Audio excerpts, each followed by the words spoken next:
Nah, untuk itu beberapa waktu lalu Menteri ATR BPN pernah mengatakan bahwa pengadaan tanah di IKN itu adalah prioritas. Nah, Mbak Dirjen dalam hal ini adalah Dirjen Pengadaan Tanah. Apa perannya Mbak Dirjen dalam pengadaan tanah di lokasi IKN ini?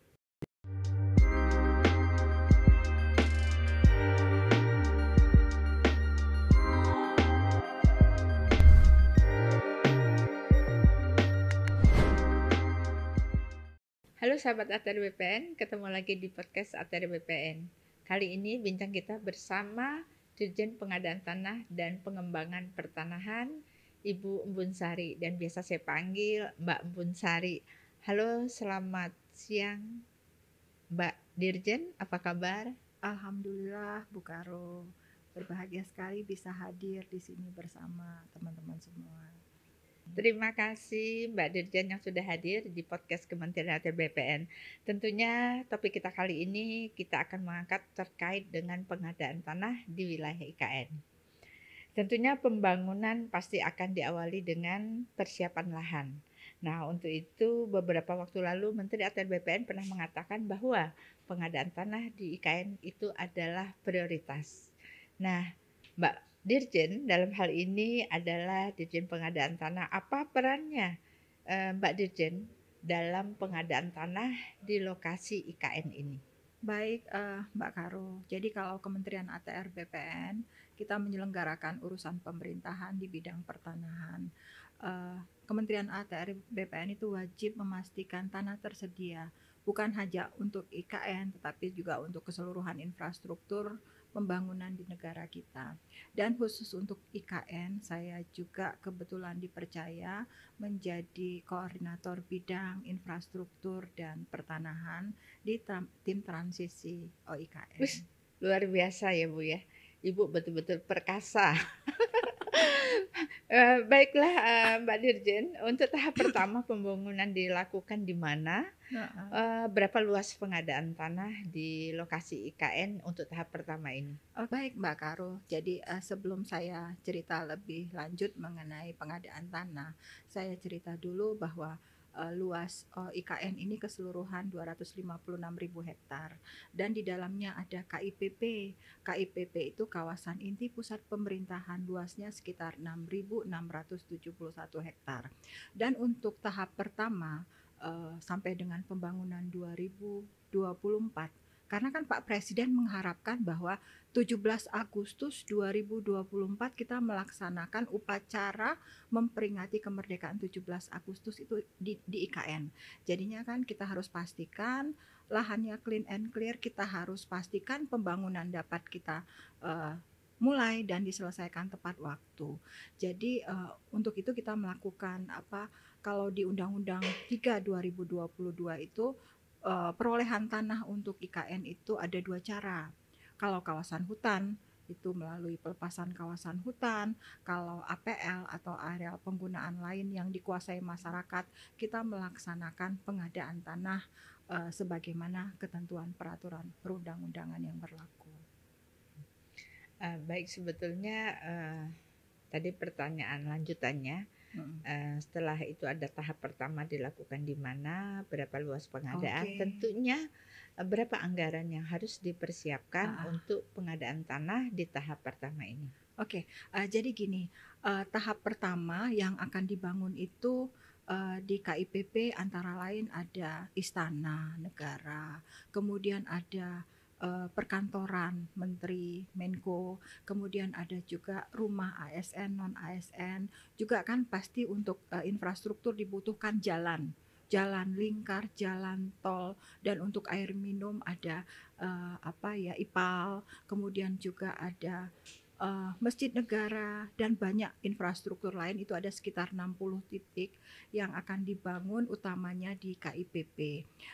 Luas lahan yang dibutuhkan itu sekitar 3.500 hektar, diantaranya ada kurang lebih 1.000 hektar itu kawasan hutan, sisanya itu areal penggunaan lain atau lahan yang dikuasai masyarakat, dan kurang lebih itu dibutuhkan anggaran untuk ganti kerugian sekitar 14 sampai dengan 15 triliun sampai dengan terbangun di 2024 itu hanya untuk ganti kerugian lahan saja.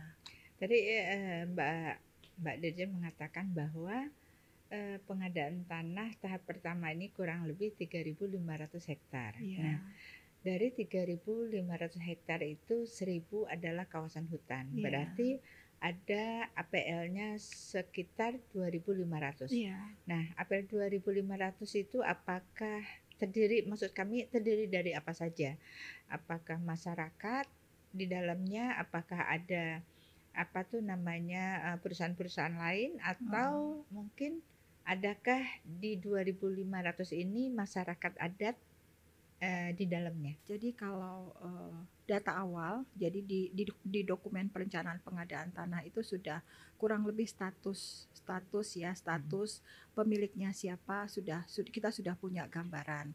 Dan saat ini juga kita juga sudah melakukan pendataan ya. Sebenarnya kalau khusus di lokasi KIPP itu sudah by name by address, siapa yang ada, menguasai di mana dan berapa luas. Jadi rata-rata memang masyarakat yang menguasai. Dan kalau kita beberapa kali sosialisasi, intinya masyarakat di sana itu sangat antusias dengan IKN ini ya, dengan ibu kota negara. Bayangkan aja, itu dari katakanlah sebelumnya kan hutan ya, dekat hutan, lahan itu lahan desa, lahan pertanian, dan kemudian menjadi kota, kan ibu kota negara IKN, ibu kota Nusantara sih sebenarnya namanya. Jadi saya pikir banyak masyarakat yang sangat antusias dengan IKN ini.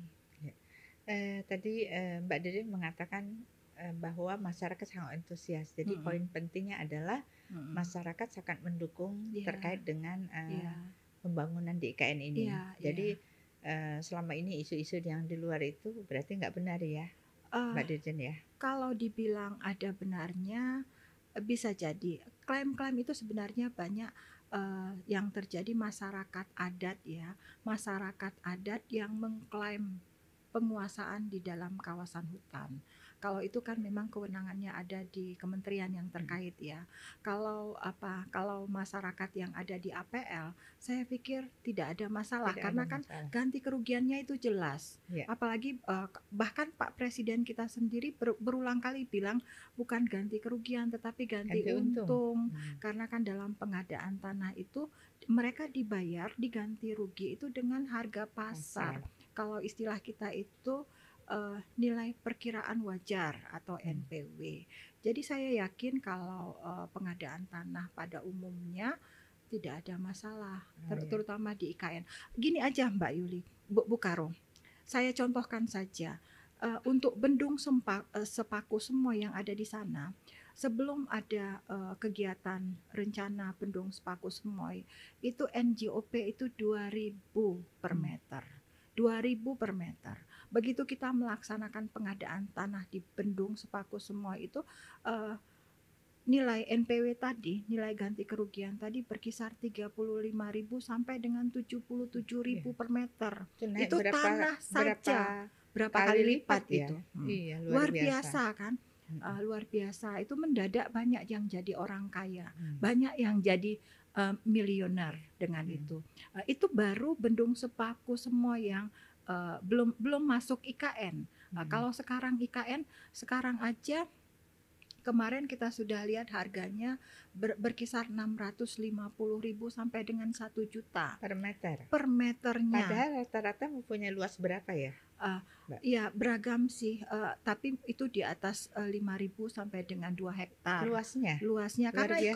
Sebagian besar itu lahan pertanian.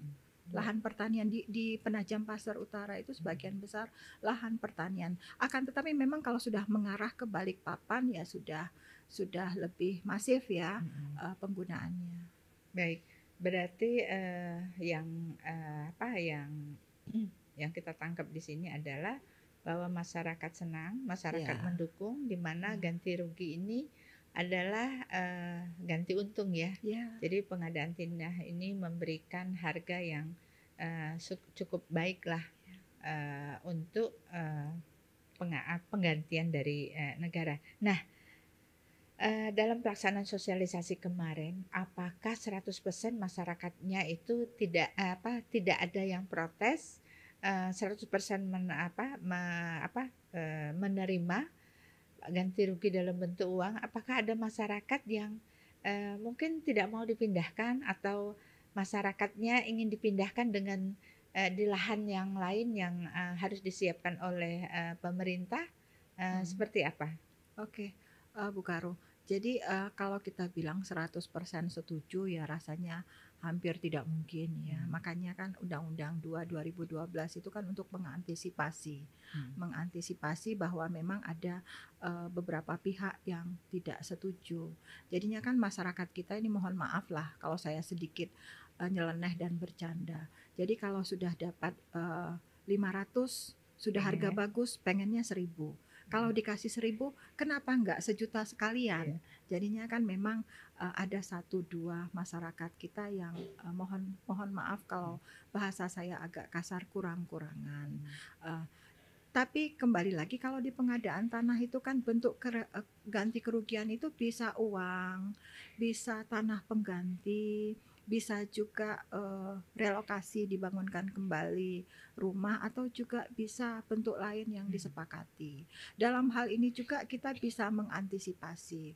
Misalnya warga tetap ingin relokasi atau dapat, tanah pengganti, itu kita kita coba akan siapkan tanah pengganti, kita carikan lokasi yang nggak jauh-jauh dari IKN, misalnya ingin tetap menjadi warganya IKN. Jadi bisa, makanya, kembali lagi, yang terpenting adalah, yang terpokok adalah bagaimana kita sosialisasi. Kalau di pengadaan tanah itu nanti ada konsultasi publik ya, yang kita kenal konsultasi publik, dan itu kita akan menyampaikan tujuan daripada pengadaan tanah ini ke masyarakat dan lokasi-lokasi mana yang akan terkena nantinya.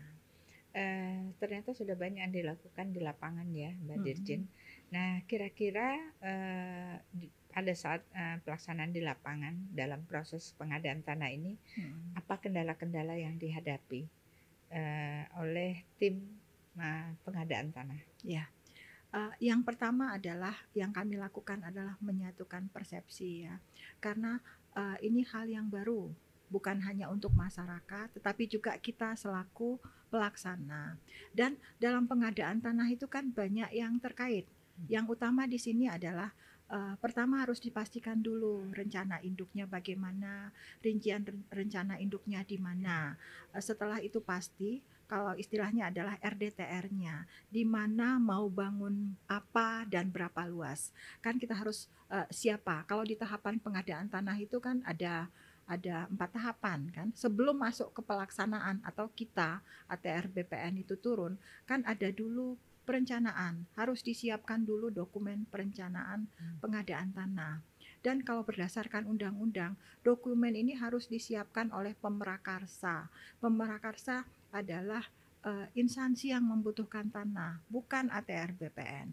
Kemudian juga selanjutnya persiapan. Persiapan ini mulai dari verifikasi dokumen perencanaan pengadaan tanah tadi sampai konsultasi publik, kan menyampaikan ke publik sampai dengan keluar kesepakatan publik dan penlog. Itu dilaksanakan oleh pemerintah daerah. Kalau dalam IKN berarti kan itu otorita. IKN. Nah, hal-hal itu kan juga bukan hanya masyarakat, berarti kita juga harus mensosialisasikan ke semua yang terkait. Juga harus dipastikan juga anggarannya ada apa tidak. Kalau masyarakat nggak dibayar, di mana sih yang mau masyarakat kehilangan tanahnya tidak dibayar? Karena ajas pengadaan tanah itu adalah ajas keadilan. Masyarakat menyerahkan tanahnya dengan ganti kerugian yang layak dan adil. Jadi saya pikir berproses, kalau dibilang susah-susah banget enggak, toh jalan. Dokumen perencanaan pengadaan tanah toh sekarang sudah bisa dikatakan sudah final, dan mungkin minggu-minggu depan kita sudah konsultasi publik. Mudah-mudahan tidak ada masalah. Dan lagi satu kelebihan daripada Undang-Undang 3 2022 dan juga Perpres 65 yang khusus untuk tanahnya IKN, banyak keleluasaan dalam hal pengadaan tanah. Jadi kalau memang dimungkinkan B2B, ya B2B. Tetapi kalau tidak dimungkinkan B2B karena ada penolakan, ya kita harus tempuh dengan Undang-Undang 2 2012. Baik, kalau demikian berarti pengadaan tanah di IKN ini sudah sampai kepada tahapan untuk konsultasi publik, Ya, ya. Kalau segera. gitu, menurut Mbak Dirjen, kira-kira kapan pengadaan tanah ini selesai? Karena Heeh. tadi sebelumnya sudah disampaikan bahwa tahun 2024 Presiden ingin mengadakan pelaksanaan 17 Agustus di lokasi IKN. Ya, baik Mbak Karo. Jadi saya sebelum menjawab mungkin lari kemana-mana dulu ya. Jadi kalau di Undang-Undang 3 2022 Undang-Undang IKN itu kita mengenal ada 4P. 4P itu persiapan, pembangunan, pemindahan, dan penyelenggaraan. Jadi persiapan oke, rasanya sudah relatif matang banget. Kemudian pembangunan kita sudah mulai kok.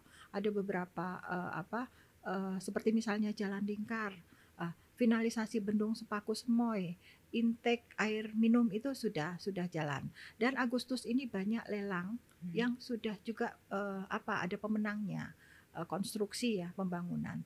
Jadi karena utamanya pertama adalah saya belum cerita kalau KIPP itu sekitar 87% adalah kawasan hutan. Itu yang disebut dengan relatif clean and clear, tinggal menunggu pelepasan. Dan sebenarnya sebelum pelepasan juga kalau konstruksi berjalan ya boleh-boleh saja dengan izin daripada kementerian terkait ya. Karena kan sudah banyak nih lelang yang selesai, berarti kan harus jalan pembangunannya sambil paralel kita menyiapkan pengadaan tanah, karena itu hanya di sebelah selatan ya, yang APL di sebelah timur laut ya, di sebelah timur laut yang terkena pembangunan infrastruktur yang di APL. Jadi kalau yang di APL dan di KIPP itu relatif saya pikir tidak ada masalah, karena walaupun konsultasi publik ini akan mungkin insya Allah minggu depan kita laksanakan, tetapi kita sudah punya sebenarnya data inventnya by name by address yang tadi saya sebutkan. Jadi begitu sudah konsultasi publik, sudah kesepakatan publik, saya berharap itu tidak lama, tidak membutuhkan waktu lama. Kemudian penlok, begitu penlok jadi kalau di undang-undang untuk ident invent itu 30 hari, tetapi kan kalau lihat jumlah bidangnya ada dan data kita sudah relatif lengkap, itu tidak memakan 30 hari harusnya. Dan appraisal setelah itu. Dan juga saya pikir kami di OIKN itu sudah melakukan MOU juga dengan MAPI. MAPI ini Masyarakat Asosiasi Penilai Indonesia, yang kita kan nilai itu ditetapkan oleh penilai ya, jasa penilai asosiasinya MAPI. Kita sudah koordinasi intens. Jadi saya pikir insya Allah semuanya dapat berjalan dengan segera, dan sebelum akhir tahun diharapkan sudah beres. Sudah selesai. Berarti dari penjelasan tadi bahwa pelaksanaan pengadaan tanah di IKN sampai saat ini berjalan sesuai dengan time schedule-nya ya. Nah, sudah itu sampai saat ini juga belum ada pengadaan tanah yang kita bayar karena baru batas inventarisasi, dan mungkin minggu depan baru masuk ke konsultasi publik, baru nanti ada penilaian dan tahapan selanjutnya. Nah, paling cepat kira-kira kapan pelaksanaan pembayaran? Gini Mbak Yuli, tadi saya juga menjelaskan bahwa ada pengadaan tanah yang dengan tahapan, ada pengadaan tanah B2B, B2B. Jadi misalnya jalan lingkar yang dibuat itu ya, jalan lingkar yang dibuat itu kan dari dalam kawasan hutan. Jadi kalau nemu lahan masyarakat kecil-kecil kan, namanya jalan lingkar kan, kalau masuk ke APL nemu lahan masyarakat itu kita ukur, kita appraisal, langsung dibayarkan. Jadi ada juga yang sudah B2B, tetapi yang besarnya nanti baru dengan tahapan. Jadi pengadaan tanah tidak menghambat pembangunan infrastruktur. Di Ya. beberapa tempat ada yang sudah selesai dengan B2B, karena sebelumnya juga kan ada yang sudah selesai juga yang Bendung Sepaku Hmm. Semoy, itu Ya. juga kan di lokasi Berarti sana. kalau demikian pengadaan tanah ini sebetulnya sudah berjalan ya, Ada Mbak yang Dirjen? sudah Nah, berjalan. terkait dengan pengadaan tanah yang sekarang, infrastruktur yang sekarang sudah terbangun, seperti bendungan Heeh. dan jalan, apa yang sudah dilakukan oleh kita? Nah, tadi disampaikan bahwa pengadaan tanah ini melalui tahapan dan ada juga melalui B2B. B2B. Nah, apa bedanya sih pengadaan melalui tahapan dan B2B? Nah, Oke. untuk pengadaan melalui tahapan ini dilakukan oleh Instansi yang kita membutuhkan yang membutuhkan tanah. tanah kan. Nah, Heeh. untuk B2B ini apakah pengadaan tanah juga melalui kementerian Oke. kita ATR Nah, BPN atau melalui Kementerian PUPR? jadi begini Mbak Yuli, kan saya tadi sudah menyebutkan ada pengadaan tanah yang B2B. Kenapa? B2B itu artinya pengadaan tanah langsung ya. Pengadaan tanah langsung, instansi yang membutuhkan tanah itu langsung membayar ke masyarakat. Apa tugas ATR BPN di sana? Yang pertama adalah kan luasan itu harus pasti ya. Iya. Luas dan status tanahnya itu harus jelas pasti karena negara membayar. Walaupun ya langsung dibayar Mm-mm. oleh PUPR, berarti harus dipastikan dulu ke Ngukurnya kita. tetap BPN. Ngukur kita. Kita nanti dari kantor pertanahan itu kan selalu itu kami komunikasi intens. Nemu nih lahan APL gitu kan, ada masyarakat. Nanti dari kantor pertanahan kita minta untuk turun, mengukur, memastikan status tanahnya. Kemudian nanti dari instansi itu akan meminta appraisal untuk menilai.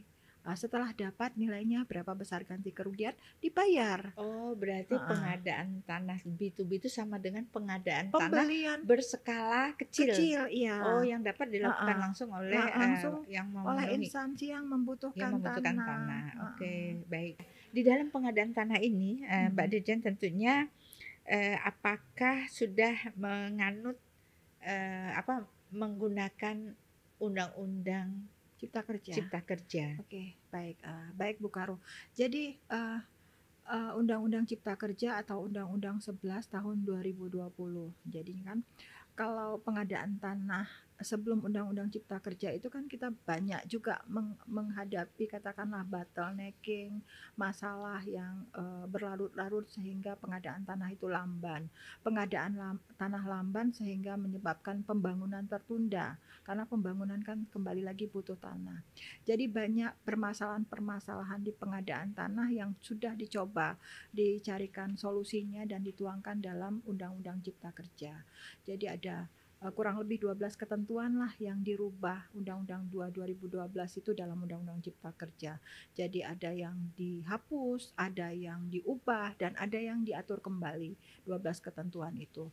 Dan anak daripada Undang-Undang Cipta Kerja merubah Undang-Undang 2 2012 itu sudah keluar PP 19 tahun 2021. Dan sejak berlakunya PP 19 tahun 2021, seluruh pengadaan tanah itu sudah menggunakan PP 19 tahun 2021, revisi Undang-Undang 2 2012 di Undang-Undang Cipta Kerja. Jadi bukan hanya di IKN saja, jadi seluruh pengadaan tanah sudah menggunakan, sudah menerapkan ketentuan yang baru. Iya. Ini Mbak Dirjen, satu lagi pertanyaan terakhir. Saya melihat bahwa di pengadaan tanah IKN ini ada peraturan Presiden nomor 65 tahun 2022. Sebetulnya ini peraturan tentang apa ya, Mbak Dirjen? Setahu saya kan undang-undang juga ada pengadaan tanah ini menggunakan Undang-Undang 2 nomor 2012. Tetapi khusus dengan IKN ditambah dengan Peraturan Presiden nomor 65 tahun 2002. Bedanya di mana nih? Oke, baik. Mbak Karo, Peraturan Presiden nomor 65 tahun 2022 ini turunan daripada Undang-Undang 3 tahun 2022 tentang IKN. Jadi khusus mengenai perolehan tanah dan pengelolaan pertanahan di IKN. Ini khusus untuk IKN saja. Jadi banyak keistimewaan yang diberikan dalam pengelolaan pertanahan untuk OIKN. Salah satunya ditegaskan kembali tadi kan, perolehan tanah itu bisa melalui mekanisme pelepasan, juga bisa utamanya melalui mekanisme pengadaan tanah secara langsung atau B2B. Ini yang membedakan dari Undang-Undang 2 2012. Kalau Undang-Undang 2 2012 kan disebutkan bahwa untuk luasan di atas 5 hektar itu harus dengan tahapan. Sementara luasan sampai dengan 5 hektar boleh menggunakan B2B atau juga boleh menggunakan tahapan skala kecil istilahnya. Skala kecil ini kan boleh tahapan tetapi cukup bupati wali kota saja. Kalau di IKN, jadi kalau dimungkinkan skala kecil maupun luasannya lebih dari 5 hektar, kalau dimungkinkan untuk pengadaan tanah B2B, kita laksanakan dengan B2B, boleh itu keluasannya.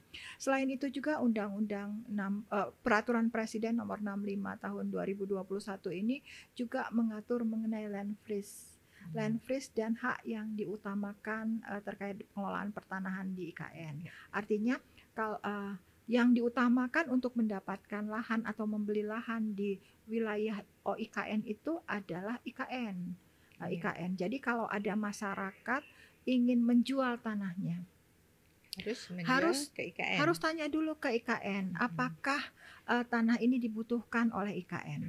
Kalau ternyata IKN tidak butuh tanah itu, akan dikeluarkan izin yang bersangkutan boleh menjual ke pihak lain. Karena kan saya tidak sebut tadi bahwa di KIPP tidak semua lahan itu dibebaskan. Jadi kalau tidak dibutuhkan untuk infrastruktur IKN, masyarakat tetap ada di sana. Masyarakat boleh tetap memiliki tanahnya, menjadi warga IKN. Tetapi kembali lagi karena IKN ini diharapkan nanti menjadi forest city yang berkelas dunia. Jadinya kan harus tertata. Sudah ada rincian rencana induk sesuai dengan Perpres 63 tahun 2021. Dan ini harus dipenuhi. Jadi masyarakat kepemilikan tanah di sana itu harus direvitalisasi. Nanti teman-teman dari konsolidasi tanah akan turun. Jadi ditata. Jadi bukan dipindahkan tetapi ditata agar sesuai dengan RDTR-nya OIKN. Baik Mbak Dirjen, terima kasih banyak sekali yang sudah disampaikan terkait dengan pelaksanaan pengadaan tanah di lokasi IKN Penajam Pasir Utara, Kalimantan Timur. Baik sahabat ATR BPN, tentunya sudah banyak yang kita saksikan tadi bersama Mbak Dirjen Pengadaan Tanah dan Pengembangan Pertanahan, Mbak Bun Sari. Sampai ketemu lagi di podcast berikutnya. Salam.